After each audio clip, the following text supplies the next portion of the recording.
Back, the latest monthly inflation report shows prices remain stubbornly high, up 6% compared to a year ago.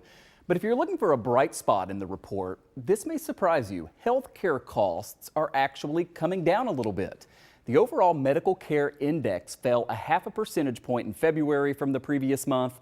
It decreased almost that much in January as well. It is a bit of good news, just a bit, but the cost of health care is still far too much for so many Americans. Tonight, we have new insight on that and some ways to save on those medical bills.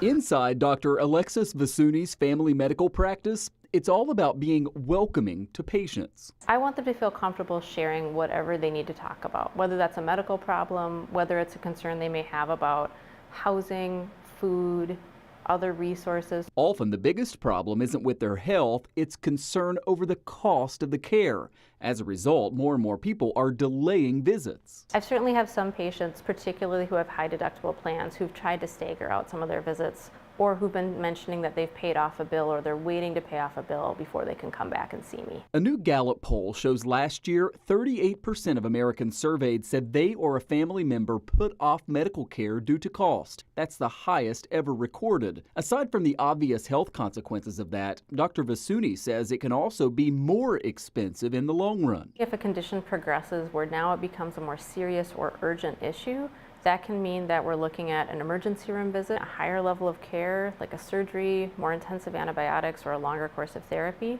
and that can just bring up the cost for a patient. She says there are ways to save money while still prioritizing your health. Checking out the cost of drugs at either goodrx.com, costplusdrugs.com, asking their insurance if they get a price break for a 90-day supply or a mail order versus a bricks and mortar supply. Using telehealth can also be cost-effective. And remember, New York state law says if you're out of network, you can ask and must be told by the provider beforehand what the estimated cost will be.